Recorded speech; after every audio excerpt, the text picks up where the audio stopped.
guys, welcome back to my channel, or welcome if you're new. In today's video, I'm going to be showing me replacing a carburetor on a small engine. I wasn't planning on recording this, but most small engines are the same way. You just take a couple of bolts loose, screws, nuts, whatever, remove some fuel lines, take the carburetor off, put the new one on, and put the lines back on, and it should be good to go, hopefully, unless you have to do some adjustments or anything. I wasn't planning on filming this, but I thought it'd be kind of good information to know, for you guys to see and know. It's not too bad of a job. I'll give you kind of a backstory on this project that the reason I'm doing this. I got this riding lawnmower from a lady. Her husband passed away. She's getting rid of a lot of her outdoor like mowers and push mowers, riding mowers, all this type of stuff. I did purchase it from her.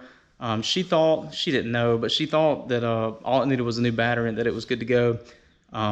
So I didn't check over it like I should have.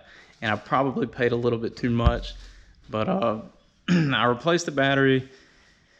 Engine tried to start up, but it didn't. It cut on and cut off, cut on, cut off, and I was like, well, the carburetor is probably gunked up. It's probably sat for some time because the tires were flat, so that told me that it's been sitting for a while.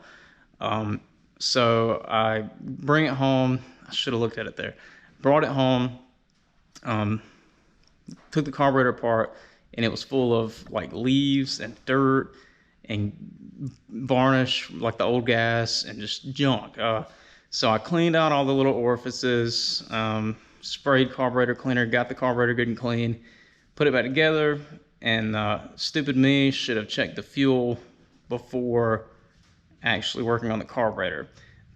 Opened the gas tank up, which is where, what's giving the carburetor fuel. It was full of leaves and trash and junk. I was like, oh my gosh.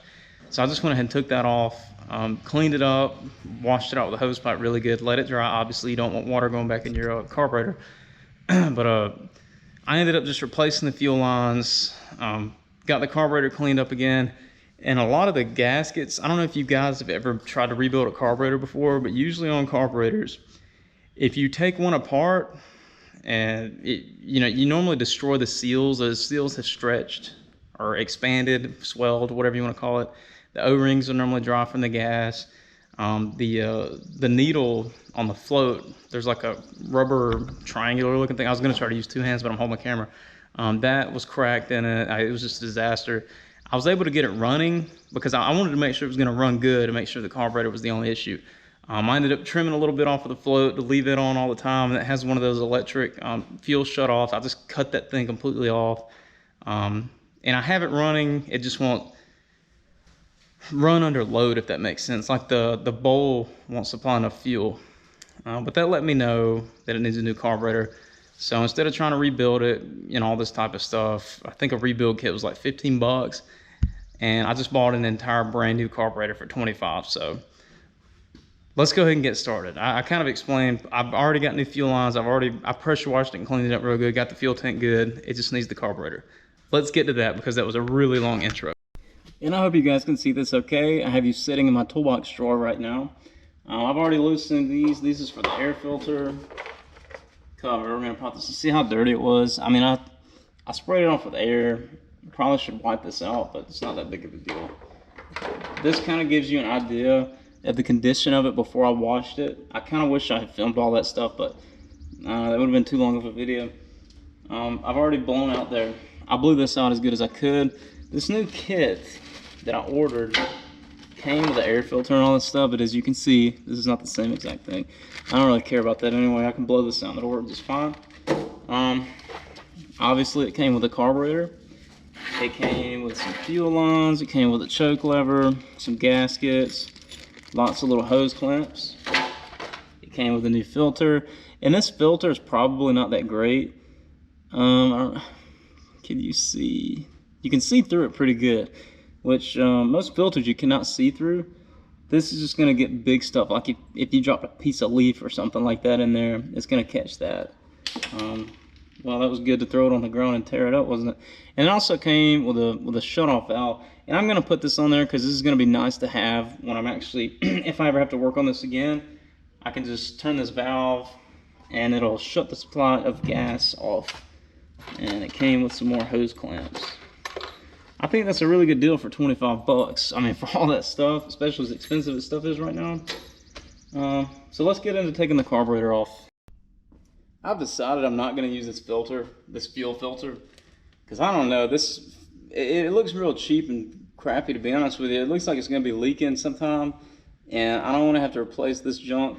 And as well, I can see through it, which means it's not really filtering anything.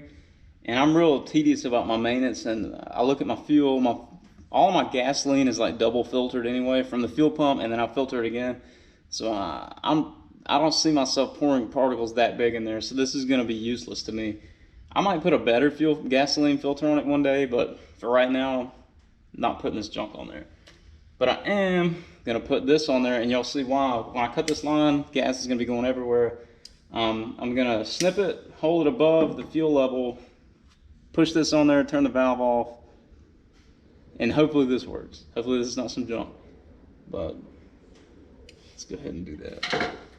The beauty of editing. It's on there. Look, no leaks, didn't make a mess, no gas got spilled anywhere.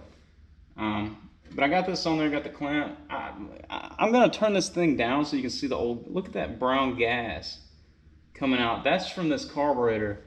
When I got it running, I ran it long enough to kind of clean everything out, if that makes sense. I ran some carb cleaner through it and all that type of stuff. I just wanted to make sure everything was clean before I go spending a bunch of time putting this thing on there and putting a bunch of trash back through it.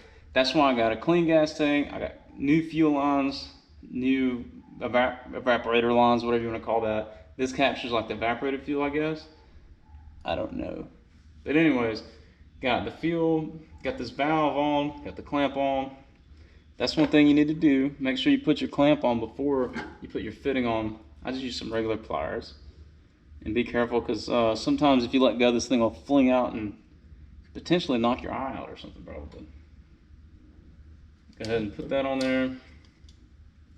It's got a barb fitting. Let's press that on.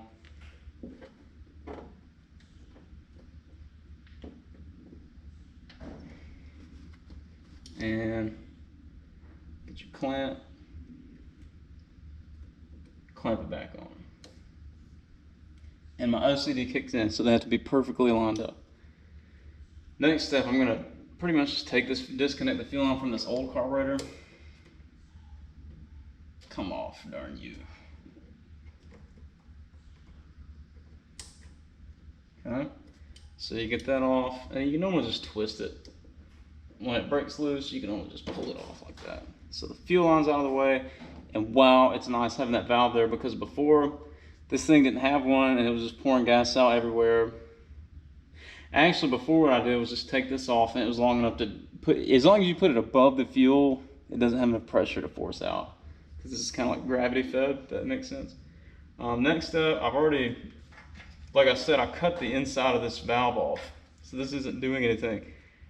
It's gonna work when I plug it up to the new carburetor. Just for right now, to keep it running long enough to clean it out and run it and check and make sure it's the carburetor. I just cut that off. But anyways, next step, we're gonna have to take this little screw out right here. You guys are on top of my screwdriver drawer. I'm gonna take this little screw out. This is holding the breather in. I don't know. Don't get mad at me if I don't get my technical terms right, because I don't know what this stuff's called. I just know how to work on it. Kinda. So you take this loose.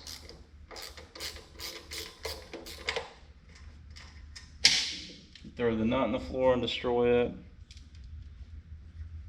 It's got a little, might as well go ahead and take this loose as well. That little evaporator, whatever it's called, I don't know what it's called. Here's another one. Just pop that hose off. Oh, that's water. Probably where I pressure washed. I'm gonna let that water drain out. That's not good. Water's not good in carburetors. Get this other nut off.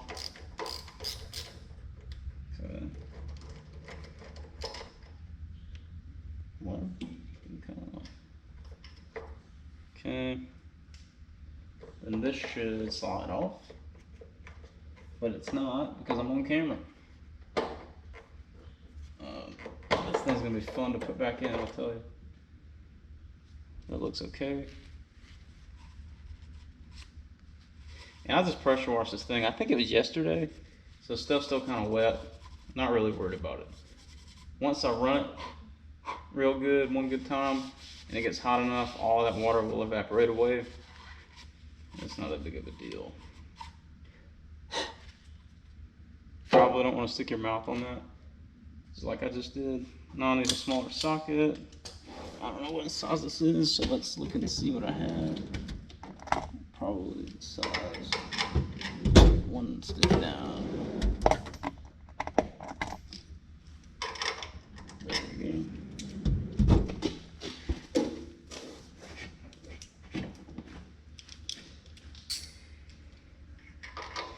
And you also have a lot of linkages.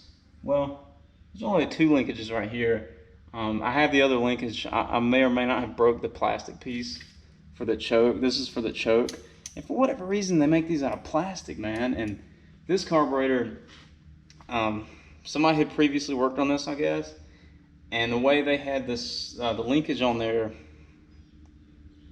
it was a pain in the butt to get off, needless to say. But I ended up snapping this choke linkage off. Not that big of a deal. This one actually came with a manual linkage that you can kind of put on there. However that goes, I don't know how this goes. Probably like that. Anyways, I don't know how that goes, but that's a choke linkage. And it's right there. It's controlled up there. It's not what this video is about, but I'll get that on in a second.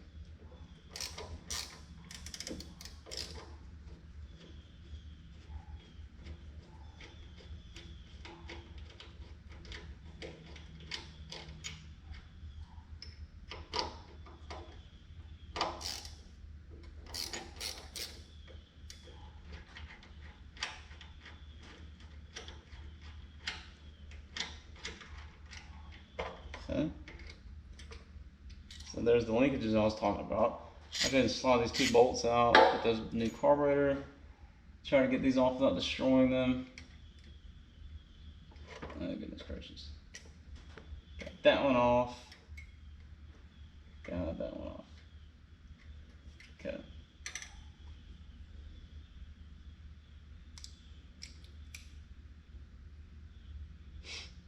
I'll just use the new gasket, because it did come with a new gasket.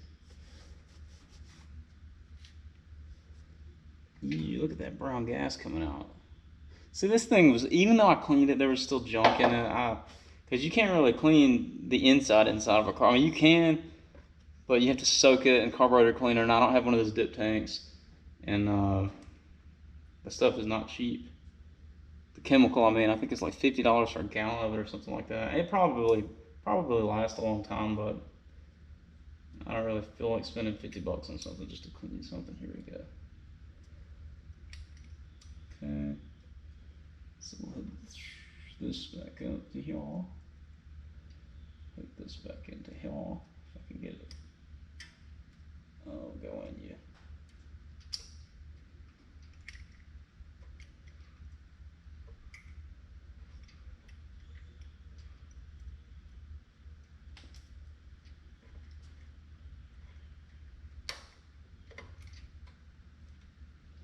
So if you bend it back, just like that. I dropped my gasket in the dirt. You want that good and dirty, I can promise you. Go ahead and run these through. Get it lined up.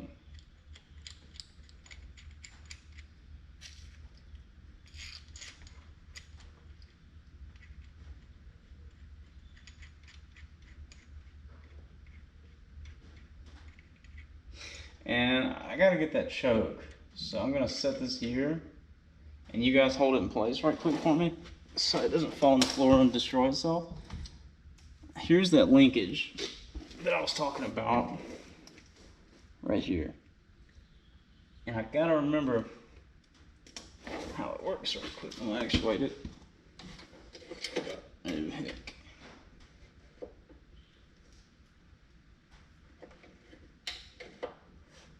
Okay, I remember. It goes through this little goes through this little deal right here. First I need to connect it here. Let's connect it there. Then I gotta run it through here. Just like that.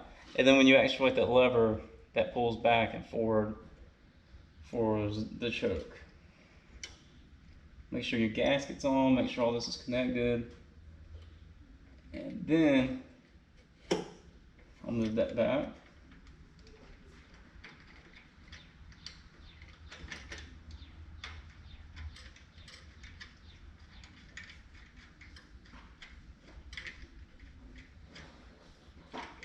Can you hear my little girl playing? She's about to come in here.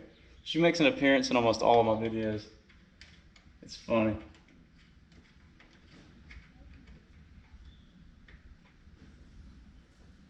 Okay, so we tighten that back down.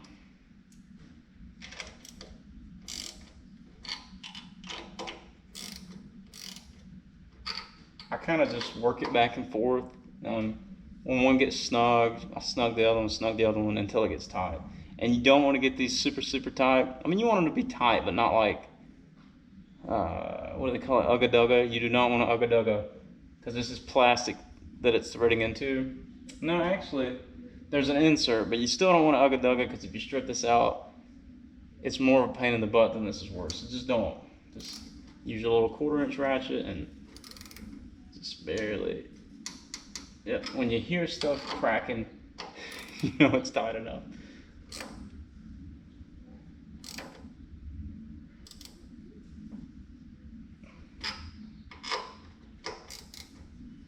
Okay, that one's definitely. Okay. And then this didn't matter. I plugged it up both ways and it worked both ways. How you plug it up. And it is squared. Let's see if it plugs up either way. So it plugged up that way. Let's see if it plugs up this way. It's not plugging up that way. So apparently this is biased. I guess that little notch right there gives it away. But the one that was on it didn't have any kind of, it just plugged in, you know, and it worked both ways. The DC positive, negative, I don't know, it worked.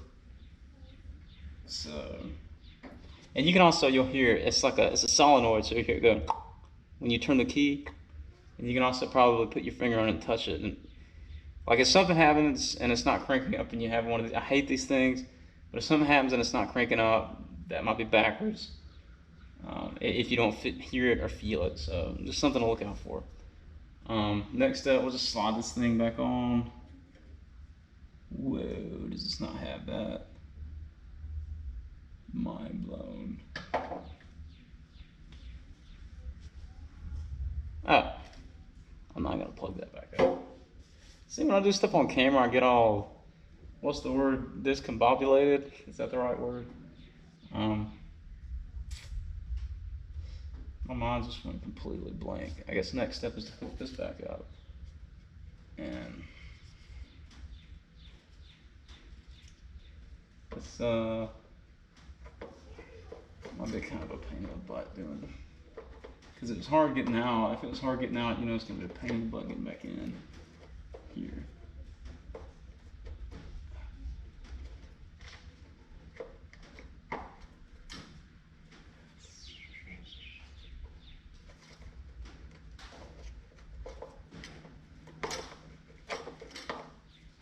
Definitely not gonna go that way. Gotta make it go in that way.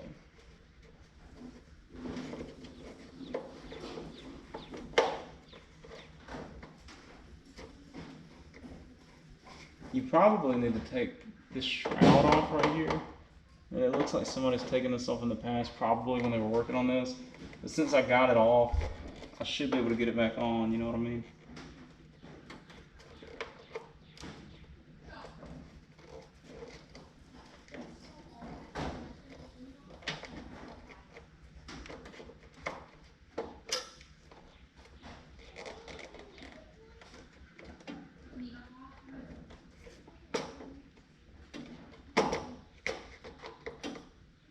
So it looks like I just needed to force that. I got that on, so that's sealed up good.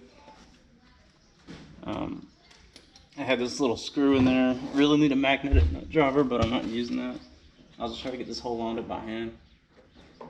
And if I can't, I'll break up the magnetic nut driver.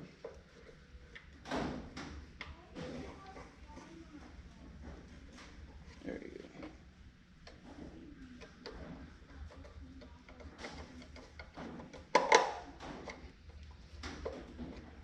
So that worked.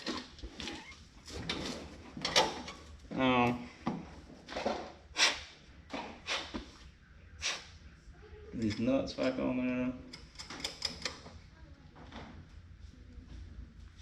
Well,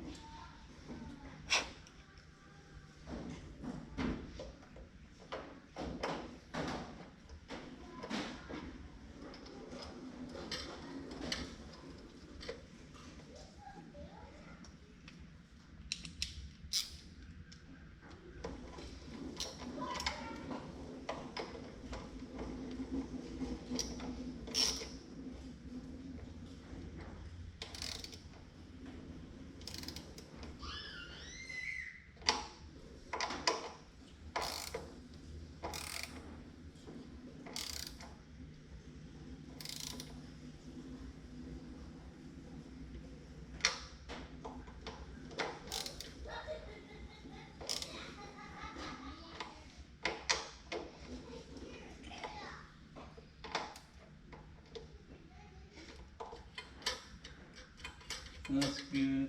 And again, that's plastic. You don't want to get that too tight, because if you bust this, there's no telling how much that part cost, and it's just overall not worth going through that hassle.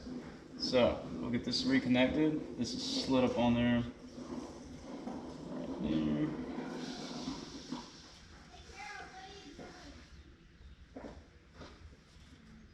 So we get that slid back up on there. We'll get this. Push back on the bar fitting. And get our pliers, put the clip back on. Just like that.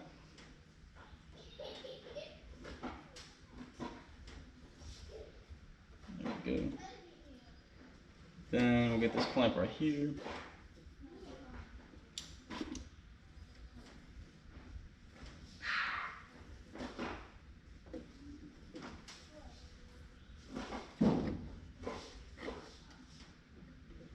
Okay.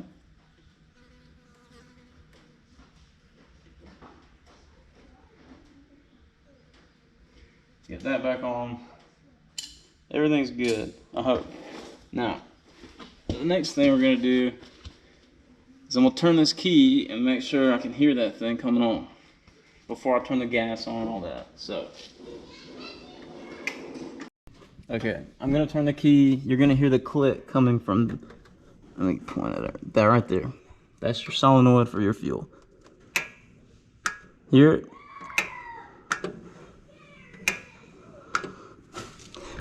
If that's not clicking, you probably have that plugged up backwards, and this, like I said, prevents fuel from going into the carburetor and all that. So if you're not getting carburetor or fuel in the carburetor, you're not going to be running your engine.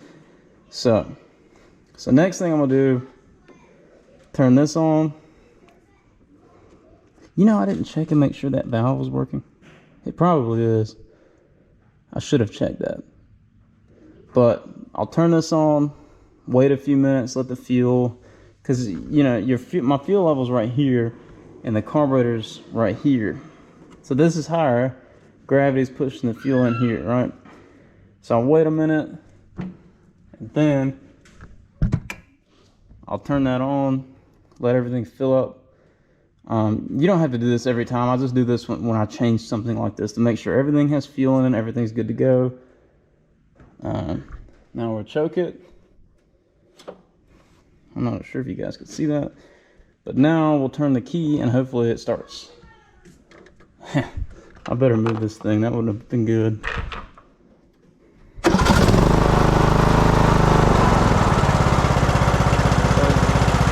started up good, started up on the first turn. great news. Now let's go cut with it.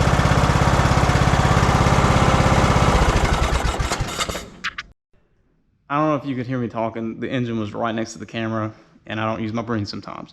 But that was really cool. It started up on the first turn of the engine. That was choked, and then I put it on low. Now I'm going to put the air filter back on, and if it cuts grass, that means we fixed it, because before it, when you put it on high, or when you're cutting grass, anything that really loaded the engine, the carburetor just was not supplying the fuel to the engine. So let's get the air filter back on. Let's make sure it works.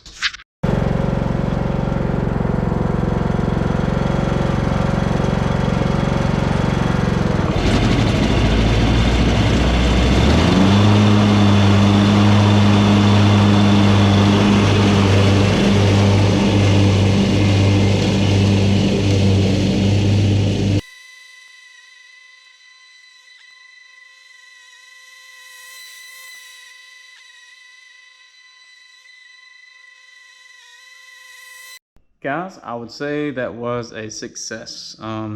It cranks on the first, turn of the key, and it cuts really well. I think it's worthy of an oil change now and a blade sharpening, and this will be a really good mower. I haven't rode on a sit-down mower since I'm gonna say since I was a kid, because we've always had like tractors, or like I've had a zero-turn mower. I'm 30 and I've had it for since I was 15. I've had zero-turn mowers, so I haven't been on a sit-down mower like this in a long time, and it kind of brought back memories. It made me feel like I was a kid again cutting grass, so it was pretty cool. I'll probably keep this thing around. It'd be good for towing a trailer around, or it's got the bagger on it, so it's good to bag things with. So overall, I'm happy with it. Hope you guys got something out of it. Like I said, most carburetor changes are about like this. Please pay attention to the details. When I said I checked the gas tank, I had to clean the gas tank, I had to change the fuel lines. Stuff like that's kind of typical on things like this, especially as it gets aged. This thing's 10 years old. But overall, I'd say it's in really good condition. It's been taken care of. Hope you guys got something out of it. I'll see you guys in the next one.